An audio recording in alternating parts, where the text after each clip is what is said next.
Lord of the Flies by William Golding. I was just speaking about, in another note, in case you're interested, I have a series of notes, about William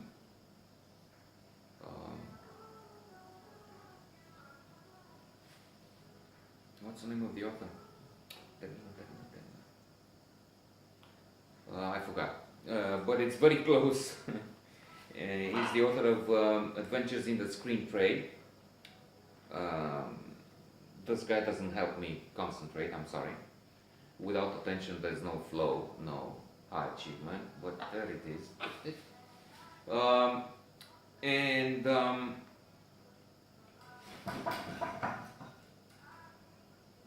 The way connections are made in the brain when you're allowed, when you have peace of mind.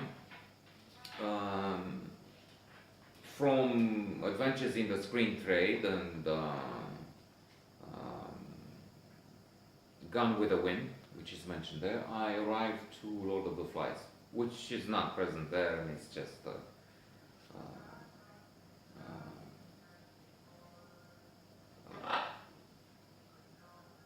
strange connection.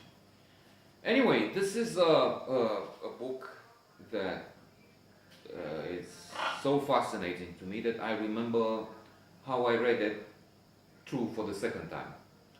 The first time I can't recall, but the first time I was upstairs taking a bath and listening to an audio version of it. Wonderful. And so amazing that the place of the second meet was it's still there in my mind. As I said, taking a bath. Well, for part of it, I didn't take such a long bath that I finished a novel, which actually doesn't take, I think, more than 3-4 hours to finish. So we have these children, well, young boys, that are stranded on an island as a result of what seems to be perhaps an atomic calamity. And they're only boys. I've listened to an interview with Golding explaining his masterpiece. And one aspect from there is this. He said, I used only boys. He was asked why there were no girls on the island, because sooner or later perhaps is a code, just paraphrasing, the ugly head of sexuality will rear its head or something if there were girls, and he didn't want to elaborate to go in that direction. He wanted what he wrote in the book, these subjects, not that other theme. And they quickly have a clash. I'm not sure if I can say there's a leadership contest, but anyway, they come to blows, and Ralph is one of those contesting the leadership. There's also Conch, sort of a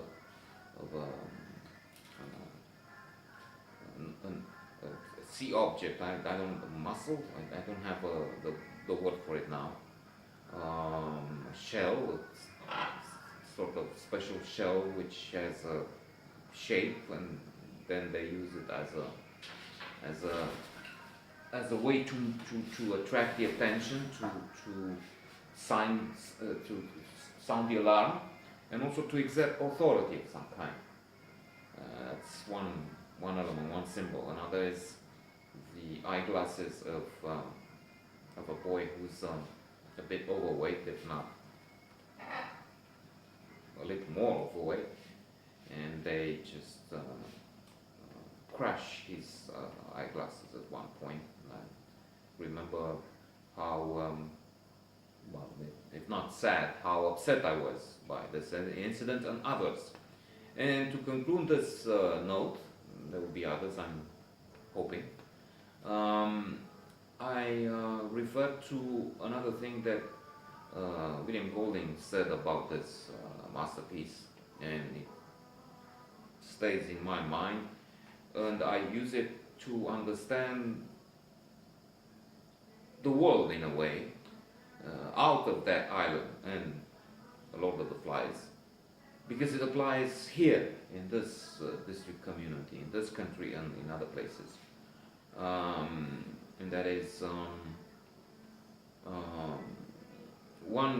the key, in fact, not one key to the, or one theme. It's the major theme. Golding said, what happens if you don't have rules?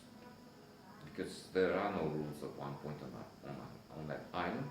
And he says, when you have no rules, you have nothing. So you need rules. And I can understand very well, because here, quite often it seems like we have no rules, or people just break them. And it's just not just here, in other places too. Wonderful, wonderful chef d'oeuvre.